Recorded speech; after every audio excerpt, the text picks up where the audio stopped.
భూపాలపల్లి మున్సిపాలిటీలోని 1వ వార్డులో కాంగ్రెస్ కౌన్సిలర్ అభ్యర్థి బౌతు శోభ రాకేష్ ఎన్నికల ప్రచారం చేపట్టారు. ఈ సందర్భంగా 1వ వార్డు కాంగ్రెస్ పార్టీ కౌన్సిలర్ అభ్యర్థి బౌతు శోభ రాజేష్ ఇంటింటికి వెళ్లి ప్రజలను కలుసుకున్నారు.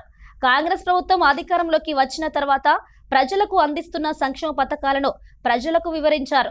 ప్రజలు తనని గెలిపిస్తే 1వ వార్డులోని సమస్యల పరిష్కారానికి కృషి చేస్తారని హామీ ఇచ్చారు. పల్లి మున్సిపాలిటీ పరిలోని 1వ వార్డు కౌన్సిలర్గా ఈసారి బౌతు శోభా రాజేష్ అనే నేను పోటీ చేయుచున్నాను. లాస్ట్ టైం కూడా నేను బరిలో ఉండి పోటీ చేశాను, కానీ అతి తక్కువ మెజార్టీతోని ఓడిపోయాను. ఈసారి కూడా మాకు గౌరవనీయులు శ్రీ గండ్ర సత్యనారాయణరావు గారు ఎమ్మెల్యే గారు మాకు అవకాశం ఇచ్చారు. మేము ఈసారి మళ్ళీ గెలిస్తే కౌన్సిలర్గా గెలిస్తే ఖచ్చితంగా గడ్డిగన్పల్లెకి కానీ షెగ్గంపల్లెకి కానీ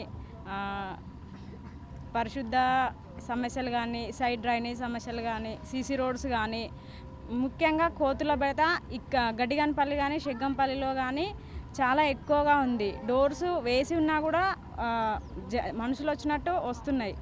ముఖ్యంగా కోతుల సమస్యలు ప్లస్ దోమల సమస్యలు, పిచ్చి కుక్కలు కూడా చాలా అసలు ఊర్లు అన్నీ ఇక్కడ కానీ గడ్డిగన్పల్లిలో కానీ షెగ్గంపల్లిలో కానీ ఎక్కువ అయిపోయినాయి. మళ్ళీ చాలామంది మేము ఊర్లో ప్రచారానికి వెళ్తుంటే మాకు 4 సంవత్సరాలు అయింది, మా భర్త చనిపోయి మాకు ఏజ్ అయిపోయింది, మాకు పెన్షన్ రావట్లేదు అని చెప్పి ప్రతి ఒక్కరు చాలామంది లేడీసు మాకు అసలు 5 సంవత్సరాలు అవుతుంది మా హస్బెండ్ చనిపోయి, అయినా మాకు పెన్షన్ డబ్బులు రావట్లేదు, ఇన్ని ఇయర్స్ నుంచి రేషన్ కార్డులు కూడా మాకు రాలేదు, ఈ ఇయర్ అయినా మాకు వచ్చినాయి అని కొందరు.